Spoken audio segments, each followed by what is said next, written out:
नमस्कार दोस्तों, students pride online classes में आप सभी का स्वागत है। आज हम अपने इस वीडियो में आदि ऐतिहासिक काल का दूसरा वीडियो देखेंगे।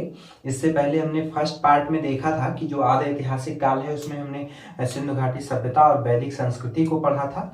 उसका इंट्रोडक्शन देखा था हमने, उसको जाना था, उसका नामकरण कैसे हुआ, उसकी खोज कैसे हुई और उसको जानने के स्रोत क्या क्या हैं।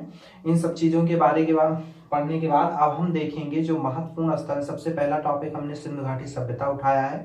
उसका पहले हमने इंट्रोडक्शन देख लिया, नामकरण देख लिया, कैसे उस सभ्यता की जो समकालीन सभ्यता थी उसके बारे में जान लिया और उसके देसी मत विदेशी मतों को हमने समझा उसमें। अब हम इसमें जो बहुत ही महत्वपूर्ण स्थल हैं उनके बारे में पढ़ेंगे, जैसे जो 7 परिपक्व नगर की श्रेणी में रखे गए हैं पहले उनको पढ़ेंगे। उसके बाद जो बहुत ही इम्पॉर्टेंट स्थल जहाँ से क्वेश्चंस बनते हैं, कुछ ही स्थल हैं उनके बारे में पढ़ेंगे। उसमें एक एक दो दो लाइन का वो है। उसके बाद हम देखेंगे सामाजिक आर्थिक धार्मिक पक्ष को पढ़ेंगे। तो जैसा कि हमने लास्ट वीडियो में देखा था, जो आदि ऐतिहासिक काल है उसमें पुरातात्विक साक्ष्य के साथ लिखित साक्ष्य है, इसी वजह से इसको आदि ऐतिहासिक काल कहा जाता है। जबकि प्रागैतिहासिक काल में हमने देखा था हमारे पास पुरातात्विक स्रोत थे, वहां पर कोई भी लिखित साक्ष्य नहीं था, इस वजह से उसको हम प्रागैतिहासिक काल कहते थे।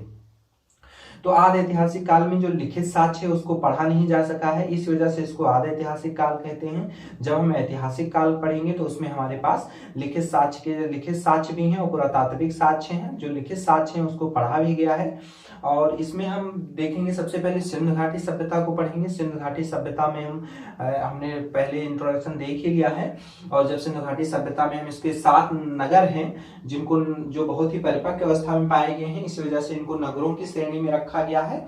उसके बाद भी बहुत सारे स्थल हैं जो बहुत ही इंपॉर्टेंट है, जैसे आलमगीरपुर हुआ, मांडा है, दैमाबाद है और सुक्का गेंडोर है, रोपण है। ये सारे कई सारे स्थल हैं जिसके बारे में एक एक दो दो लाइन हमें पढ़ना है, लेकिन इन 7 के बारे में सबसे ज्यादा क्वेश्चन इन्हीं 7 से आते हैं, तो इनको हम देखेंगे। इसमें सिर्फ इतना ही इंपॉर्टेंट है ये कहाँ पर स्थित है, किस नदी के तट पर है, इसकी खोज किसने की और इसमें कुछ जो बहुत ही इंपॉर्टेंट चीजें जो मिली हैं, जो वस्तुएं प्राप्त हुई हैं, उनको देखेंगे हम। तो जैसे कि हम जानते हैं सिंधु घाटी सभ्यता, हड़प्पा संस्कृति या प्रथम नगरीय सभ्यता या कांस्ययुगीन सभ्यता या सरस्वती, ये सारे एक ही नाम है सिंधु घाटी सभ्यता का। ये हमने पहले भी देख लिया। हड़प्पा संस्कृति की खोज हुई, हड़प्पा सबसे पहला स्थल था, इसी वजह से इसको हड़प्पा संस्कृति कहा जाता है। सिंधु घाटी सभ्यता किस लिए कहते हैं, क्योंकि इसकी सहायक नदियों के आसपास फैली होने के कारण इसे सिंधु घाटी सभ्यता कहते हैं। इसकी सहायक नदियां हैं झेलम, चेनाब, रावी, व्यास, सतलज। और उसके बाद फिर प्रथम नगरीय सभ्यता हम देखेंगे। प्रथम नगरीय सभ्यता हमने जैसा कि कहा उत्कृष्ट नगर नियोजन के कारण इसको नगरीय सभ्यता कहा गया। जल निकास प्रणाली बहुत अच्छी थी, रोड बहुत अच्छी थी, ऐसा मेसोपोटामिया और मिस्र की सभ्यता जो इसकी समकालीन थी उसमें देखने को नहीं मिलता है। फिर कांस्ययुगीन सभ्यता हमने ताम्रपाषाणिक संस्कृति में तांबे के बारे में पढ़ा था। अब इसमें हम ये तांबे के साथ साथ टीन का उपयोग करके कांसा बनाया गया, उसी से बहुत सारे उसके उपकरण प्राप्त हुए हैं और कई सारी वस्तुएं और प्राप्त हुई, इसी वजह से इसको कांस्ययुगीन सभ्यता कहा जाता है।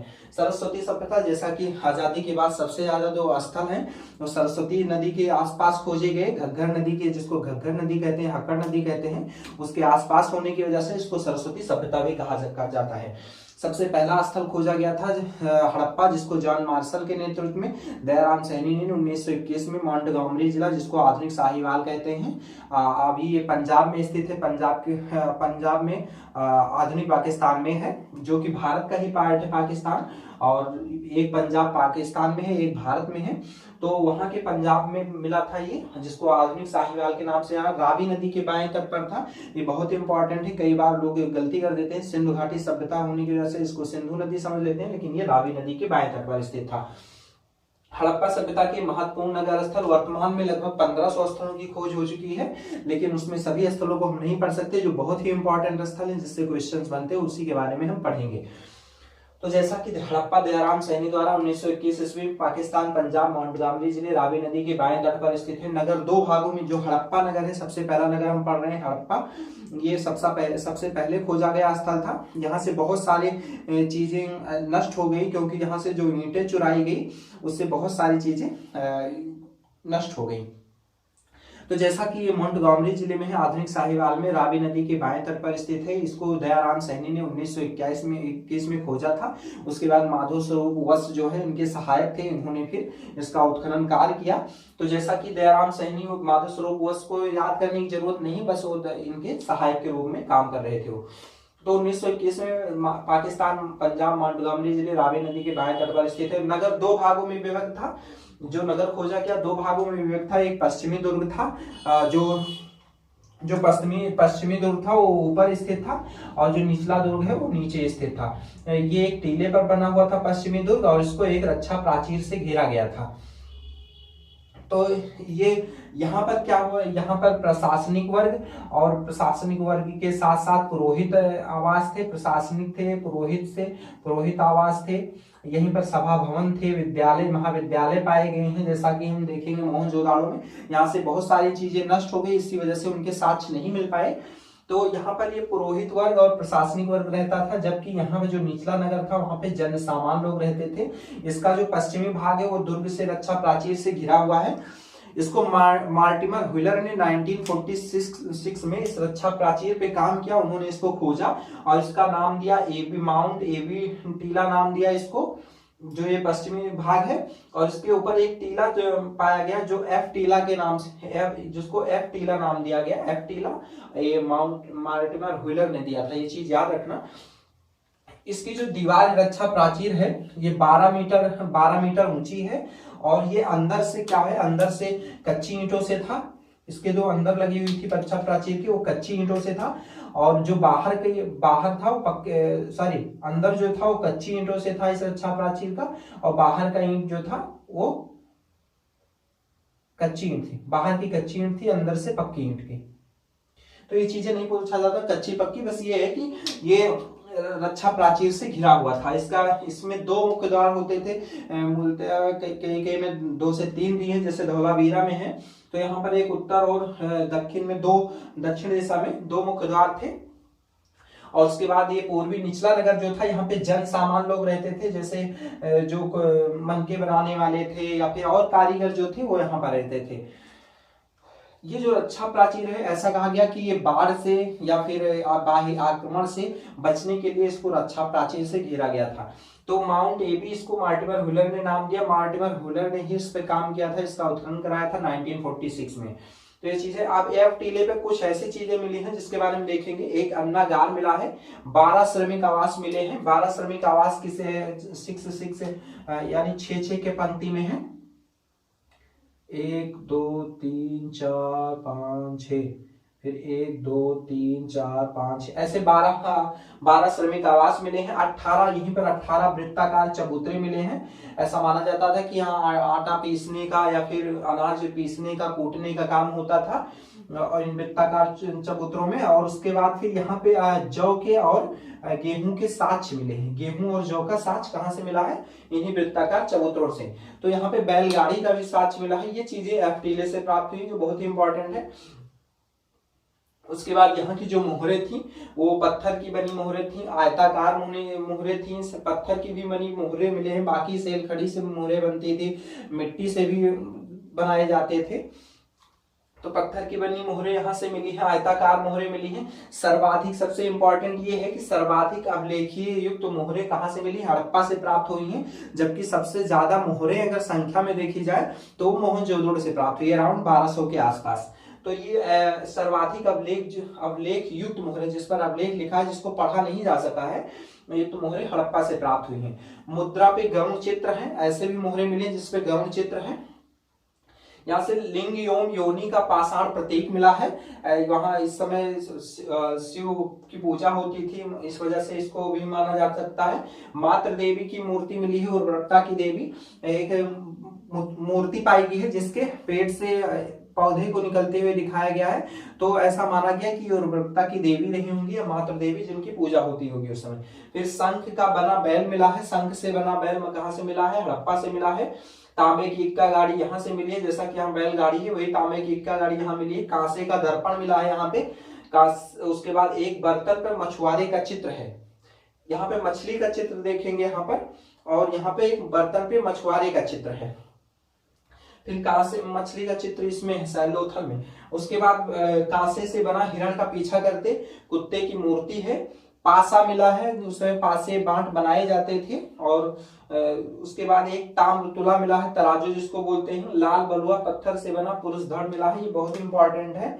ये अभी हम देखेंगे मोहनजोदाड़ो में एक तिब्बतिया साल ओढ़े एक पुजारी, जिसको राजा या पुजारी माना गया है कि राजा हो सकता था, अगर उस समय प्रशासनिक वर्ग रहा होगा, नहीं तो पुरोहित में से कोई रहा होगा पुजारी, तो उसका साक्ष्य मिला है।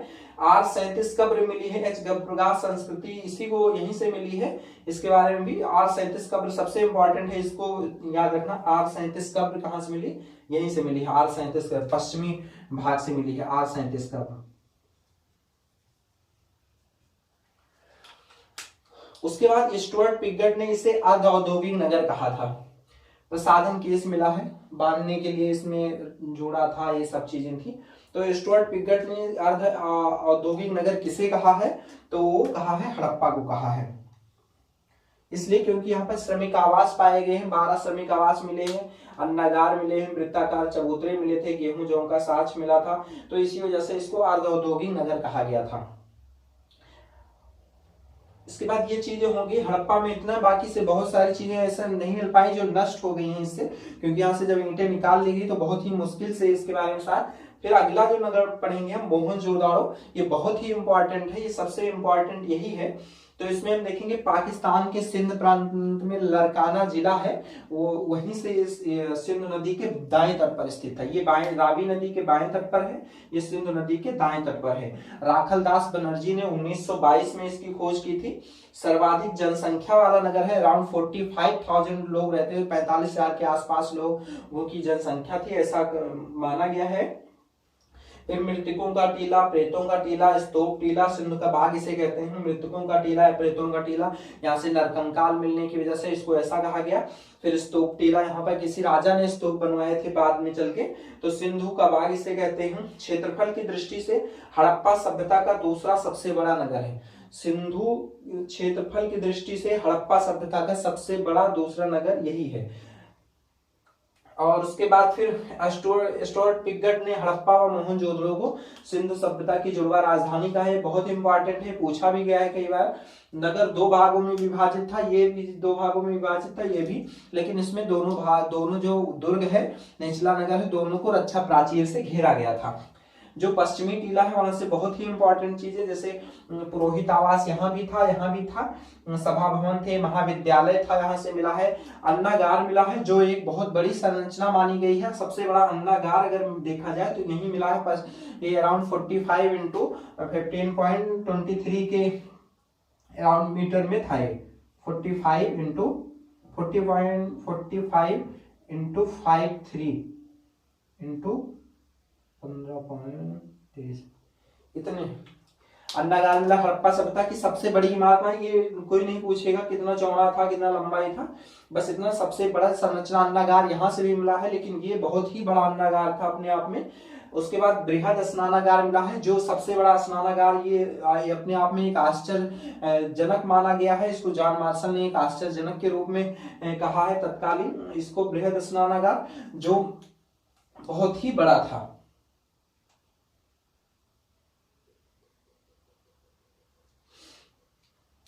तो बृहद स्नानागार कहां से मिला है? मोहनजोदाड़ो से मिला है, और इसको तत्कालीन विश्व का आश्चर्यजनक निर्माण कहा गया है। फिर दाह संस्कार के पश्चात सावधान का साक्ष्य कहाँ मिलता है? ये यहाँ मोहनजोदाड़ो से मिलता है, यही चीज यहाँ से भी मिला है।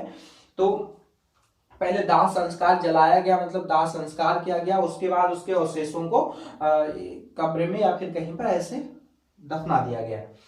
कांसे से बनी प्रसिद्ध नर्तकी की मूर्ति बहुत ही इंपॉर्टेंट है। नर्तकी की मूर्ति कई जगह मिली, लेकिन ये कांसे से बनी नर्तकी मूर्ति ये यहाँ से मिली है, बहुत ही इंपॉर्टेंट है। इसके जो पैर है वही थोड़े से नहीं थे, गायब थे, बाकी सारी पूरी समूच मूर्ति ये वहां से उत्खनन में प्राप्त हुई है।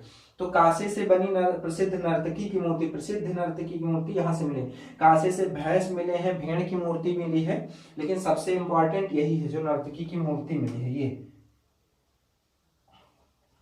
फिर आंगन केंद्रित भवन होते थे, यानी बीच में आंगन होता था, उसके चारों ओर कमरे बने होते थे, और यहाँ घरों में कुएं थे, स्नानागार बने हुए थे, और ये सारी चीजें मिली हैं। सीढ़ियां मिली हैं, जैसे घरों में कई सारे, तो ऐसा माना जाता था कि 1-2 मंजिला मकान हुआ करते थे। फिर सड़क को पक्का करने का एकमात्र साक्ष्य जो मिला है वो मोहनजोदाड़ो से मिला है।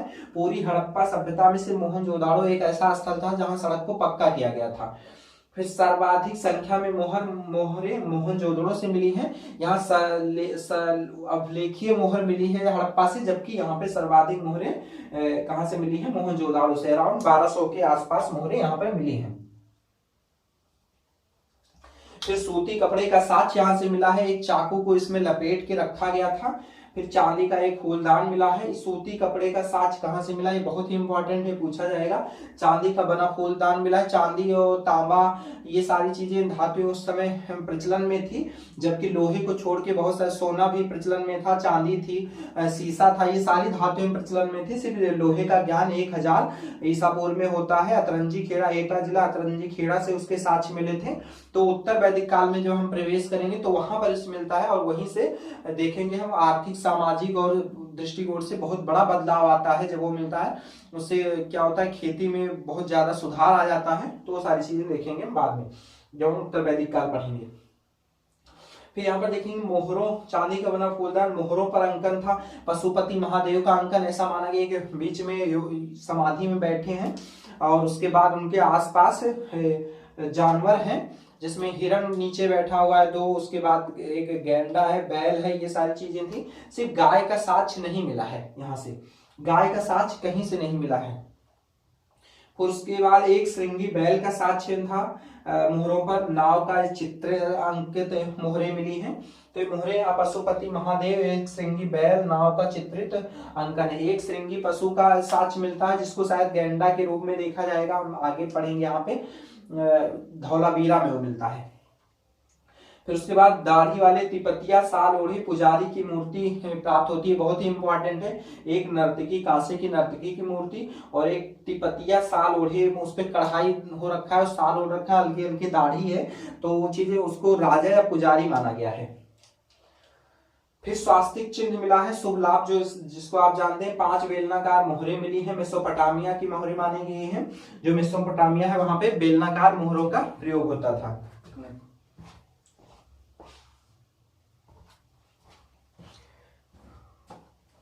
तो 5 बेलनाकार मोहरें मिली हैं, जो मेसोपोटामिया में पाई है, मेसोपोटामिया की मोहरें थी।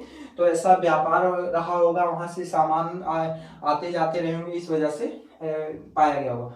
फिर नरकंकाल मिला है, नरकंकाल की वजह से ही इसको मृतकों का टीला या प्रेतों का टीला कहा गया। गले हुए तांबे का ढेर मिला है।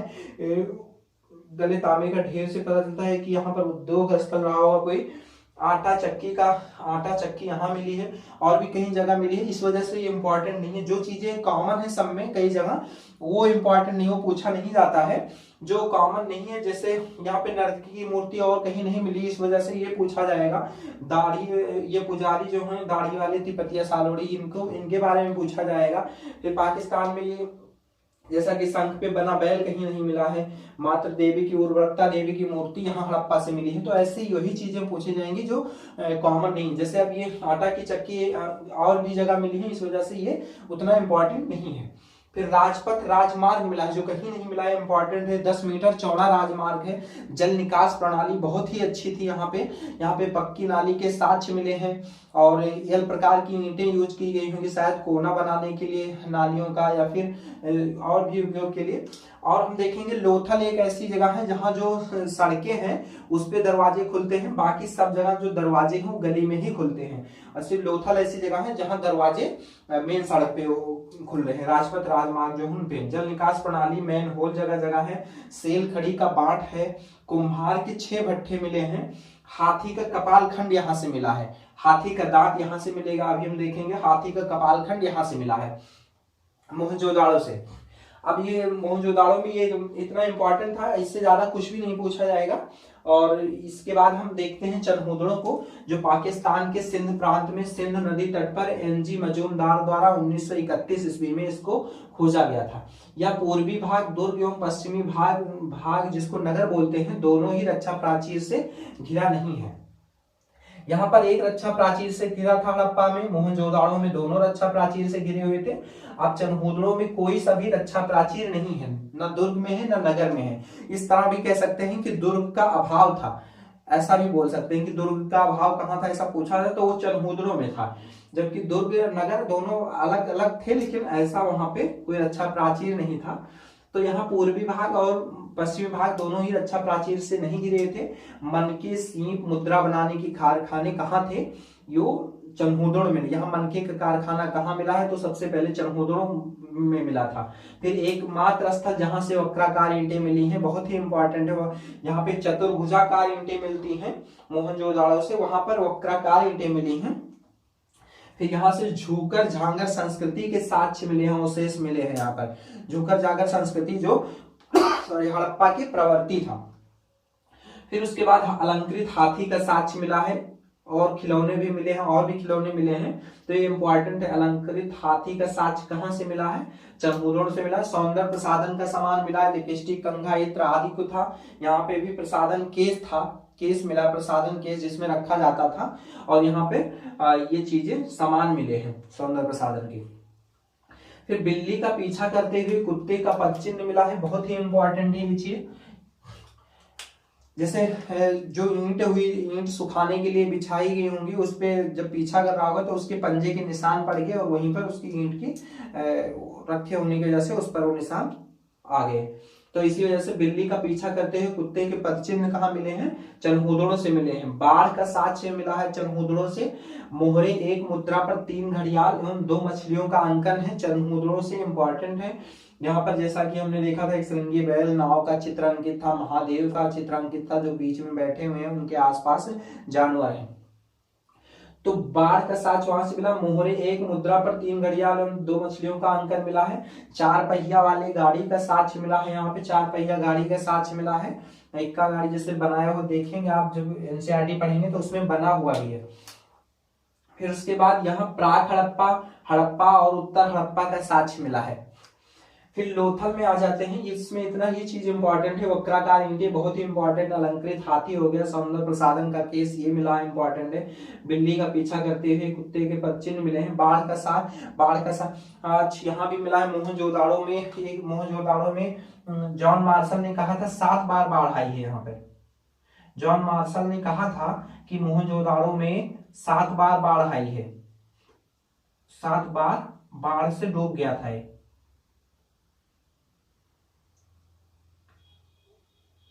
और उसके बाद जॉन मार्शल ने कहा कि ये 7 बार बाढ़ की चपेट में आया था। फिर KUR कनेडी थे, अमेरिकन थे, ये अमेरिका के रहने वाले, ये पूरा तो इन्होंने बोला था KUR कनेडी ने कि यहाँ पर मलेरिया का साक्ष्य मिला है। मलेरिया का साक्ष्य कहाँ से मिला है, भीषण मलेरिया आया जिसकी वजह से यहाँ पे 45,000 लोग रहते, जिसकी वजह से यहाँ पे नष्ट हो गया था सब कुछ। तो KUR कनेडी ने कहा था मलेरिया, KUR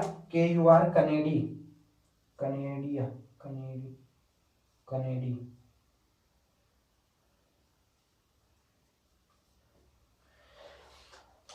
तो चनहूदड़ो में बाढ़ का साक्ष्य मिला है।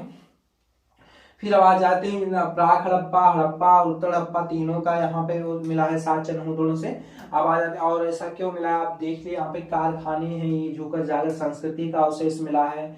उसके बाद फिर 4 पहिया गाड़ी का साक्ष्य मिला है जो उत्तर उसमें हड़प्पा में देखने को मिलेगा।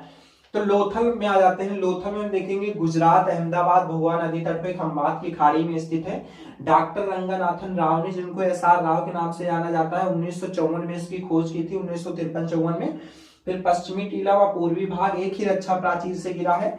यहाँ पे कोई भी रक्षा प्राचीर नहीं था। अब यहाँ पर दोनों को एक ही रक्षा प्राचीर से घेरा गया है, जबकि मोहनजोदाड़ो में दोनों अलग अलग थे और हड़प्पा में सिर्फ पश्चिमी भाग को ही घेरा गया था रक्षा प्राचीर से। इसको लघु हड़प्पा, लघु मोहनजोदाड़ो या मुर्दों का नगर कहते हैं इसी वजह से, क्योंकि यहाँ पे 20 समाधियां मिली हैं, जिसमें से 3 युग्मित समाधि हैं। और 3 युग्मित समाधियां मिलने की वजह से, युग्मित मतलब एक पति पत्नी दोनों को दफनाया गया था, तो इससे वहां पे सती प्रथा का साक्ष्य भी कई बार कहते हैं कि सती प्रथा का साक्ष्य मिलता है। तो लघु हड़प्पा, लघु मोहनजोदाड़ो, मुर्दों का नगर कहते हैं। प्रथा जो सिंधु घाटी सभ्यता का मैनचेस्टर कहते हैं, क्योंकि यहाँ से बंदरगाह मिला है, डॉकयार्ड मिला है। सिर्फ यही एक स्थल है जहां से बंदरगाह मिले हैं, और ईंटों के, पक्की ईंटों से चबूतरे बनाए गए थे। फिर उसके बाद धान की भूसी और बाजरे की भूसी यहाँ से मिली है। धान की भूसी का एकमात्र साक्ष्य बहुत ही इंपॉर्टेंट है। चावल और बाजरे का साक्ष्य मिला है।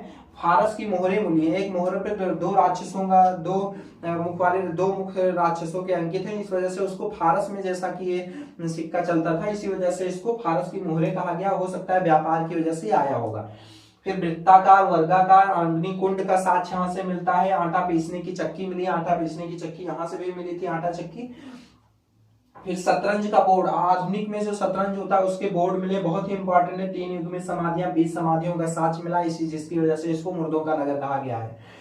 उसके बाद यहाँ सवा दाह के अवशेष हैं। उसके बाद 100 दाह करने, जलाने के बाद दफनाने का साक्ष्य मिला है। हाथी दांत का साक्ष्य यहाँ से मिलता है। हाथी के कपाल खंड यहाँ से मिले हैं। दांत का साक्ष्य यहाँ से है। बतख का चित्रण है। सर्वाधिक बतख के चित्रण कहाँ से मिले हैं? मोहनजोदाड़ो से मिले हैं। चिकित्सीय उपचार का साक्ष्य, जिसपे खोपड़ी पे शल्य क्रिया की गई है, वो कहाँ से मिला? लोथल से मिला है। लेकिन ये चीजें यहाँ इंपॉर्टेंट, यहाँ पर एक बच्चा मिला है जिसके सर पे 6 छेद है, वहां पे शल्य क्रिया का साक्ष्य मिलता है, वो बहुत ही इंपॉर्टेंट है, कालीबंगा में।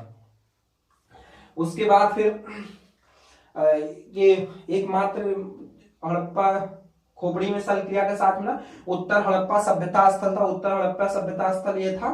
उसके बाद फिर मकानों का प्रवेश, उत्तर हड़प्पा सभ्यता स्थल भी बोलते हैं। उसके बाद फिर यहाँ पे मकानों का, यहाँ पे तीनों पाया गया है, प्राक हड़प्पा, हड़प्पा, उत्तर हड़प्पा का साक्ष्य। यहाँ उत्तर हड़प्पा का साक्ष्य मिलता है। मकानों का प्रवेश द्वार मुख्य से एकमात्र स्थल है जहां जो मकान के प्रवेश द्वार हैं वो मेन सड़क पे खुलते थे। अब चाहे वो व्यापार की वजह से रहे होंगे, व्यापारी को रहा होगा, और बाकी जगह ऐसा रहा होगा कि प्रदूषण की वजह से या फिर शोर शराबे की वजह से गली में खुलते थे। बाकी सब जगह यहाँ पर व्यापार की वजह से हो सकता है मेन सड़क पे रहा हो। तो ये सिर्फ अंदाजा लगाया जा सकता है, बाकी इतना इंपॉर्टेंट है। मकानों का प्रवेश द्वार मुख्य सड़क पर था, एकमात्र स्थल यही है हड़प्पा। फिर मम्मी की आकृति या मॉडल प्राप्त हुआ है। मम्मी जो होता है मेसोपोटामिया का, वो हो गया, तो यहाँ पे प्राप्त हुआ है। बेलनाकार मोहरें, छोटी मोहरें मिली हैं। यहाँ पर 6 बेलनाकार मोहरें मिली थी, हम देखेंगे। 5 बेलनाकार मोहरें मिली थी जो मेसोपोटामिया का हमने बताया था इन मोहरों को, लेकिन यहाँ पर छोटी मोहरें मिली हैं। उसके बाद जहाज की आकृति अंकित मोहरें मिली हैं यहाँ पे, यानी उस समय जहाज से व्यापार होते थे, इसका संकेत है। चित्रित मृदभांड, एक मृदभांड, चित्रित मृदभांड मिला जिसपे पंचतंत्र की, जिसमें चालाक लोमड़ी की कहानी है जो कौवे से रोटी को छीन लेता है। फिर घोड़े और जहाज की टेराकोटा मृण मूर्तियां मिली हैं। घोड़े और जहाज की टेराकोटा मृण मूर्तियां मिली हैं। यहाँ पे ये देखिए पैमाना मिला है नापने, 45 डिग्री, 90 डिग्री, 180 डिग्री कोण नापने का पैमाना मिला है। इसको ऐसे दिशा सूचक यंत्र जिसको बोलते हैं, उस समय दिशा सूचक यंत्र भी कह सकते हैं। दिशा सूचक यंत्र मिला है, ये दिशा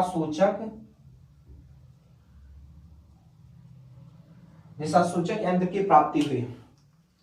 बाढ़ द्वारा विनाश का साक्ष्य है। ये भी बाढ़ से गया, ये भी बाढ़ से गया, ये भी बाढ़ से गया। टेराकोटा का बना गोरिल्ला है। उसके बाद गोरिल्ला व 12 सिंघा आकृति वाली भी मोहरें मिली हैं। मनके बनाने का कारखाना था। मनके बनाने का कारखाना चनहोदरो में सबसे बड़ा था। फिर यहाँ भी मनके बनाने के कारखाने में जब यहाँ व्यापार होता था तो यहाँ मनके भी बनाए जाते रहे होंगे। रंगाई कुंड का साक्ष्य लोथल से मिला है। यहाँ पे कपड़े का साक्ष्य मिला था, कहाँ से? मोहनजोदाड़ो से। तो लोथल का ये हमने पढ़ा। इसमें जो बहुत ही इंपॉर्टेंट है वो चीजें देख लेते हैं। धान की भूसी होगी, गोदीवाड़ा हो गया, सिंधु घाटी का मैनचेस्टर कहा जाता है, इसको मुर्दों का नगर कहा जाता है। अच्छा प्राचीर से घिरा था ये।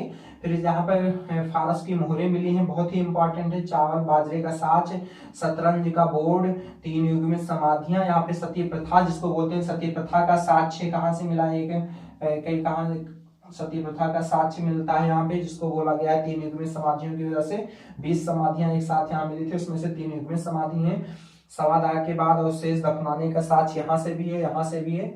हाथी दांत का साँच मिला है, यहाँ से कपालखंड का साँच भी कंफ्यूज करेगा कि हाथी दांत का साँच मोहनजोदड़ो से मिला था, हाथी का कपालखंड कहाँ से मिलाने को दे देगा, तो उसमें ये चीज है। हाथी दांत का साँच यहाँ से मिला है, बतख का चित्रण सर्वाधिक यहाँ से है, चिकित्सीय उपचार का साँच यहाँ से भी है, लेकिन वो ज्यादा इंपॉर्टेंट है, वहां से बच्चे के सर में 6 छेद है वो चीज है, तो यहाँ से भी मिला है, वहां से भी मिला है। उत्तर हड़प्पा से मकानों का प्रवेश द्वार मुख्य सड़क की तरफ था, बहुत ही इंपॉर्टेंट है। फिर मम्मी की आकृति यहाँ से मिली, बहुत ही इंपॉर्टेंट है। छोटी बेलनाकार मोहरे कहाँ से मिली है, बड़ी बेलनाकार मोहरे यहाँ से मिली है।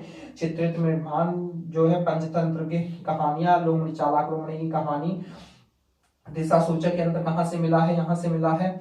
उसके बाद बाढ़ द्वारा विनाश के साक्ष्य तो यहाँ पे भी है, यहाँ भी सब लगभग जो हड़प्पा सभ्यता था वो ऐसा माना जाता है कि बाढ़ की वजह से ही ये सभ्यता नष्ट हो गई थी।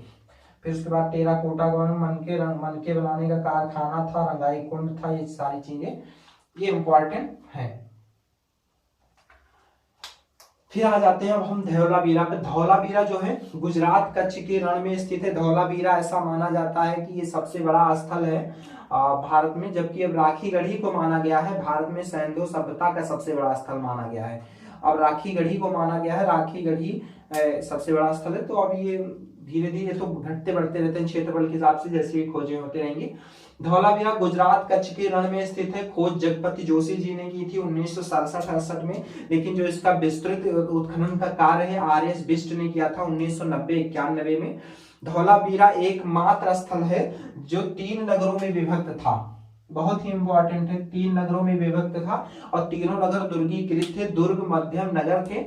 और जो दुर्ग और मध्य है उसके बीच में ही यहाँ पर एक वो मिलता है, क्या, स्टेडियम, खेल का मैदान।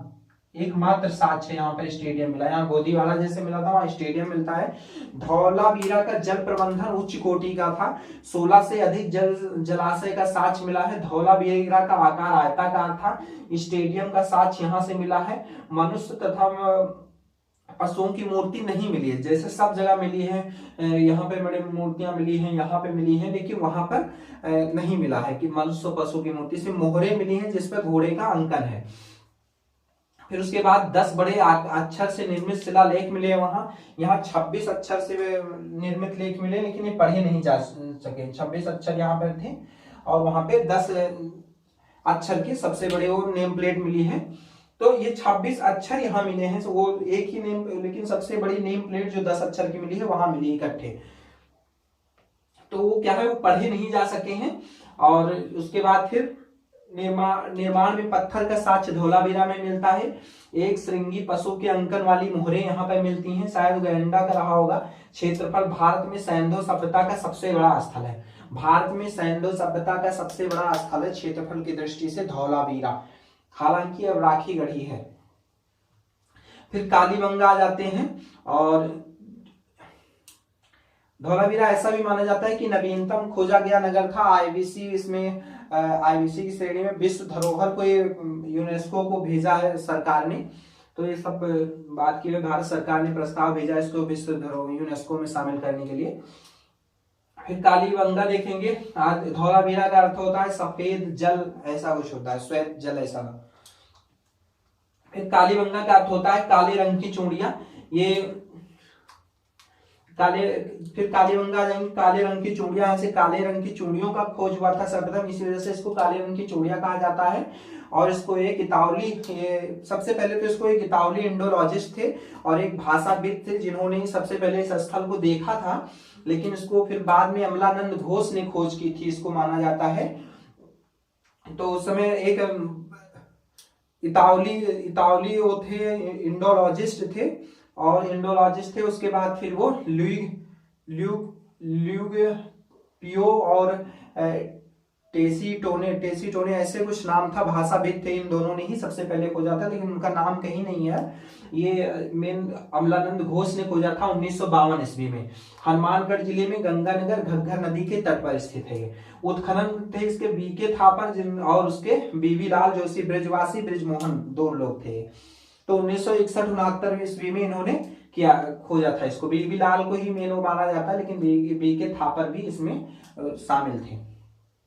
नगर 2 भागों में विभक्त था तथा दोनों अलग अलग प्राचीर से घिरे थे, सेम जैसे हड़प्पा घिरा हुआ था।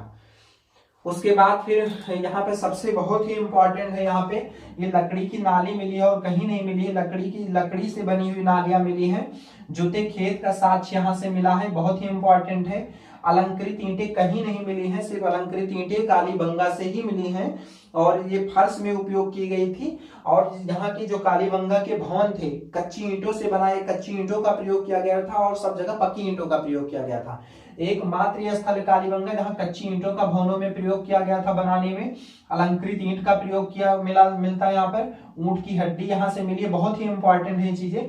सल की क्रिया का साक्ष्य मिलता है, एक बच्चे की खोपड़ी में 6 छेद है, ये चीज मिला है। और यहाँ पर एक बहुत ही इंपॉर्टेंट है, सरसों एवं जौ 2 फसलें एक ही साथ उगाए जाने का साक्ष्य मिला है। फिर 7 अग्निकुंड के साक्ष्य मिले हैं, वर्गाकार, अंडाकार और ये आयताकार। फिर पूर्ण समाधि है, फिर आंशिक समाधि है, फिर दाह संस्कार का साक्ष्य है। यानी पूर्ण समाधि में पूरा दफनाया गया वो मनुष्य मिला है, उसके बाद फिर आंशिक समाधि में पहले दाह संस्कार किया गया, उसके बाद उसको दफना दिया गया जो बचा हुआ था। उसके बाद एक दाह संस्कार का साक्ष्य मिला कि पूरी तरह से उसका दाह संस्कार किया गया था। फिर यहाँ अश्व के अवशेष यहीं से मिले हैं। उसके बाद बोस्ट्रोफेडन शैली का उपयोग मिला है, जो लिखित मिला है, बोस्ट्रोफेदम शैली होती है, बोस्ट्रोफेदम ये बोलते हैं। इसमें क्या होता है कि बोस्ट्रो मतलब होता है बैल को फिर से वो कर, बैल वो फिर से, फेडन माने फेरी होता है, फेरी, बैल प्लस फेरी, तो मतलब इसका हो गया कि जैसे कोई चीज लिखी है तो ऐसे गया फिर ऐसे गया, जैसे वो ऐसे ये चीजें हो गई। या फिर इसको ऐसे मान लीजिए कि आप इसको प्रतिबिंब में देखें, कोई चीज लिखो, वो चीज होगी। तो बोस्ट्रोफेडन शैली का यही एक साक्ष्य मिला है यहाँ पे, बस इतना इंपॉर्टेंट रखना, वो सब कोई पूछता नहीं है। उसके बाद यहाँ पे बोस्ट्रोफेडन शैली का साक्ष्य कहाँ से मिला है? कालीबंगा से मिला है। अश्व का साक्ष्य कहाँ से मिला है? कालीबंगा से मिला है। भूकंप का एकमात्र साक्ष्य कालीबंगा से मिला है, तो बहुत ही इंपॉर्टेंट है कालीबंगा का। तो यहाँ पर जो चीजें इंपॉर्टेंट है वो देख लीजिए। लकड़ी से बनी नाली, जुते खेत का साक्ष्य, ताम्र से बने कृषि औजार, ताम्र से ही बने कृषि औजार मिले हैं। अलंकृत ईंट का एकमात्र साक्ष्य कालीबंगा से मिला है और कहीं से नहीं मिला है। अलग प्रकार की ईंटें मिली हैं, फन्नीदार ईंटें मिली हैं जो नालियों में उपयोग की गई थी, पक्की ईंटें, कच्ची ईंटें, ये सारी ईंटें मिली हैं। लेकिन जो अलंकृत ईंट है वो कालीबंगा से सिर्फ मिली है। फन्नीदार ईंटें यूज होती थी नाली बनाने में। फिर ऊंट की हड्डी मिली है, सल क्रिया, एक बच्चे की खोपड़ी में 6 छेद है, 7 अग्निकुंड के साक्ष्य हैं। उसके बाद पूर्ण एवं आंशिक समाधि तथा दाह संस्कार, तीनों विधियां मिली हैं यहाँ पर। जबकि यहाँ पर दाह संस्कार के पश्चात सावधान था, यहाँ भी वही चीज था, दफनाए जाने का था। अश्व का अवशेष मिला है वहां, बोस्ट्रोफेडन शैली जिसको बोस्ट्रोफेदन कहते हैं, शैली का साक्ष्य मिला है। भूकंप का एकमात्र साक्ष्य मिला, तो कालीबंगा इस वजह से बहुत ही इंपॉर्टेंट है। धौलावीरा ये ऐसे इंपॉर्टेंट है, ये यही 7 नगर इंपॉर्टेंट जहां से कम 90% क्वेश्चन यहीं से किए जाते हैं। फिर बनवाली आ जाए। बनवाली एक बहुत छोटा सा इसमें है, बहुत कुछ नहीं है। हरियाणा हिसार जिले में स्थित है। खोजा इसको RS बिष्ट ने 1974 ईस्वी में है। हड़प्पा के पूर्व एवं हड़प्पा के साक्ष्य मिले हैं, पूर्ववर्ती हड़प्पा और हड़प्पा के साक्ष्य मिले हैं। फिर अच्छे किस्म का जौ, एक मात्र स्थल जहां से सबसे अच्छे किस्म का जौ के साक्ष्य मिले बनवाली से मिला है। मिट्टी का बना हल मिला है, आकृति मिली है। लकड़ी के हल तो नहीं मिल पाए, लेकिन मिट्टी के बने हल का साक्ष्य यहीं से मिला है। तांबे का बाणाग्र मिला है, बाणाग्र मतलब इसका फलक, ये फलक हो गया ऊपर का, वो मिला है। तो ये सारे 7 स्थलों के बारे में हमने पढ़ा। इसमें जो बहुत ही इंपॉर्टेंट चीजें हैं उसी को हमने देखा है, इससे अधिक कुछ भी नहीं आता, कहीं पूछा ही नहीं जाएगा। और अब हम बहुत ही जो इंपॉर्टेंट स्थल है उनके बारे में पढ़ेंगे। उसमें एक 2 लाइन की चीजें दी हुई हैं, उसको पढ़ेंगे। और जब ये चीजें हमारे सारे स्थल कंप्लीट हो जाएंगे, फिर हम देखेंगे धार्मिक, आर्थिक और सामाजिक पक्ष को पढ़ेंगे। और उसके बाद फिर हम वैदिक संस्कृति को पढ़ेंगे। वैदिक संस्कृति में ऋग वैदिक काल, उत्तर वैदिक काल को पढ़ेंगे। उसी में हमें अतरंजी खेड़ा 1000 ईसा पूर्व में अतरंजी खेड़ा में लोहे की खोज हुई थी, लोहा मिला था, उसके उपकरण मिले। तो वहां से हम देखेंगे कैसे कायाकल्प होता है खेती का, और ये चीजें